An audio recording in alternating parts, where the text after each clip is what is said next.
Hey, what's up guys? Welcome back to my YouTube channel, and today we'll be showing you how to make a beautiful decadent Malva pudding. I've got all the recipe items ready, and without further ado, let's get going. First, you'll need 2 eggs, alright? 2 eggs. That goes into the mixing bowl. This that I just added now is 1 tablespoon of vanilla essence, right? Next, we're going to add 2 tablespoons of butter, softened butter. There we go. And following that is 2 tablespoons of jam. I'm using apricot jam here. Perfect.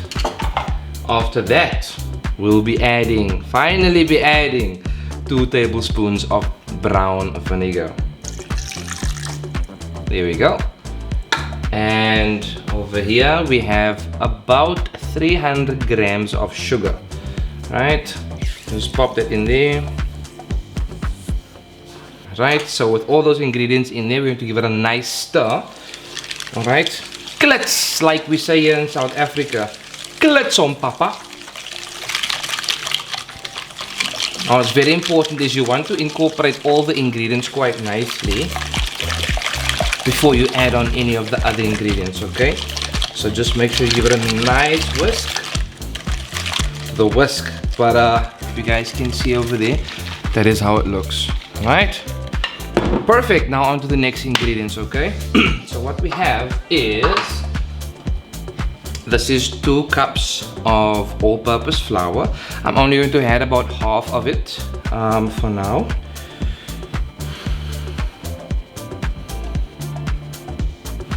That should be good.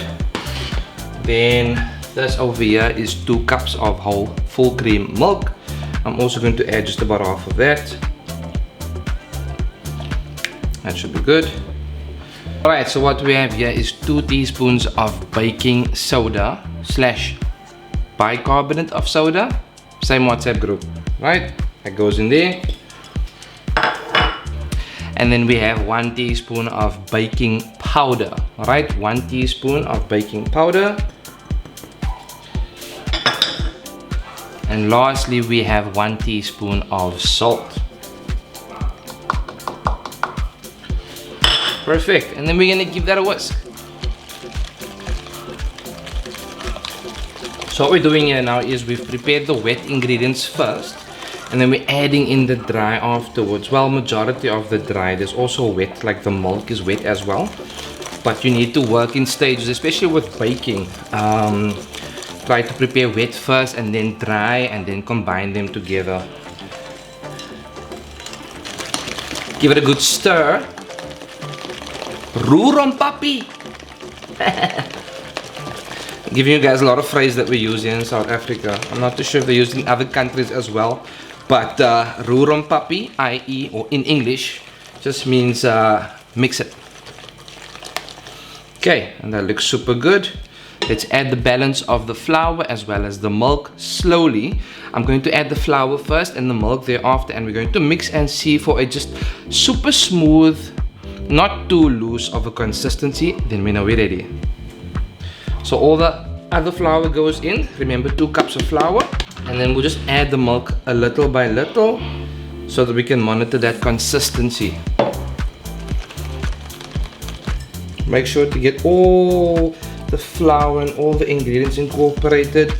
Get that whisk into the corners. Well, not corners, the sides. Well, not sides, I don't know. Guys, please comment down below. I'm a little bit confused. Are there corners in this round dish or sides in this round dish? My family loves Malva pudding, and my friend he super enjoys this Malva pudding. I had to make him a dish the other day. He came all the way to my place, especially just for me to make him a dish. Okay, so with that being done, we're going to prepare the oven dish. Preheat the oven to 180 degrees Celsius or 350 degrees Fahrenheit. And then when the oven is ready, we're going to pop this into the oven, the baking dish, and then bake that for 35 minutes. We'll obviously check after 35 minutes to see if it's properly cooked through. You can just do like the toothpick or the knife test. Pop it in there, make sure that the batter's all cooked up, and then we should be going on to the last phase where we add the ideal milk. 2 teaspoons, I'll just double check, of sugar. Warm that up in the microwave and then top that nicely over the Malva pudding and have it ready for serving. See you guys in a bit. Okay, so welcome back, and the batter is ready. What I've done in the meantime is I have buttered a dish. Okay. I'm going to pop that into there. The oven is pretty much preheated to 180 degrees Celsius or 350 degrees Fahrenheit. And I'm going to put the dish in for about 35 minutes. Take it out, check for doneness, and if we're all good, we move on to the final step. So let's go. Just giving that last stir, and let's pour it out. Ooh, that looks good, eh? Yum.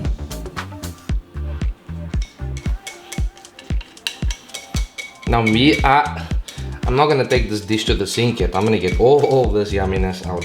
All of it! Beautiful. Just give it a bit of a stir. Let's get all that bubbles out. Gentle stir.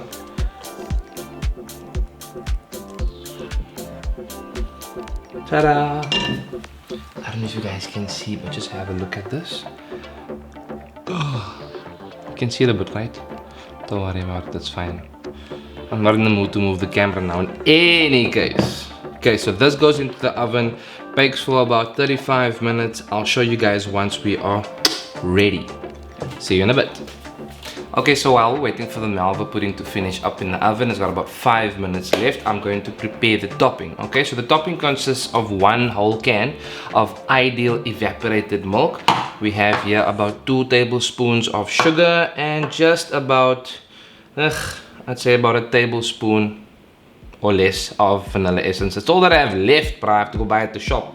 Anyway, put all these items together and then give it a nice whisk, pop it into the microwave, warm it up, and like it doesn't have to be boiling hot, but just nice and warm, so that when the Malva pudding comes out of the oven, we're going to top it off with this mixture, and it's going to just soak through the pudding, make it extremely yummy and gooey and soft and just heartwarming and delicious. And I'm trying to find out more adjectives for the description of this Malva pudding, but I cannot find anything out right now. It's just going to be very good. It's going to seep into the Malva pudding, make it nice and soft, nice and yummy, and perfect for the family to enjoy. So right, let's go. Give that a nice stir. Shake.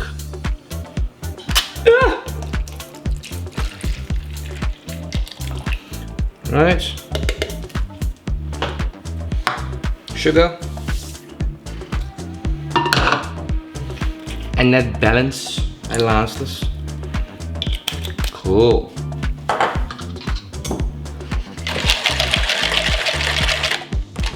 I'm always messing. You gotta keep your workspace clean at all times. Another drop. Okay. Okay guys, so with the mixture all done, we're going to pop this into the microwave for like a minute or so, get it nice and warm, not boiling hot, but just nice and warm, so that as soon as the Malva pudding comes out of the oven, we can top this off onto the Malva pudding just to give it that finishing touch of deliciousness. Also, if you found any value in this video and you enjoy spending time with me in the kitchen, and you also want more recipes on awesome desserts, baking treats, cooking treats, and the list goes on and on and on, kindly like this video and please consider subscribing. Your support can help me grow this channel, and I'll then be able to be in a position to provide you guys with awesome content all the time. Oh yeah. Okay, so I had the Malva pudding in the oven for about 40 minutes. I said 35 minutes, but you still have to check for doneness. So what we're gonna do now is the ideal solution is ready. I'm just going to poke a few holes in here. And as you can see there, the knife comes out nice and clean, all right? So then you know it's cooked all the way through. Now, let's just give this a quick stir. I'm just gonna use the knife because that was the closest tool I had. Perfect. And now for the moment of truth. And you're going to want to throw this entire solution over this. All of this yumminess goes over, because it might seem like it's going to drown the pudding, but if you give it a couple of seconds, you'll see it actually soaks into the pudding, and you're gonna be like, where the juice at? So we allow it to just soak in a bit, and you can just add some more as you go along. Please do use all of it. This is the double batch that I showed you guys in the recipe. It's ready to serve. So some people actually like their Malva pudding without custard. I personally enjoy mine with custard and enjoy.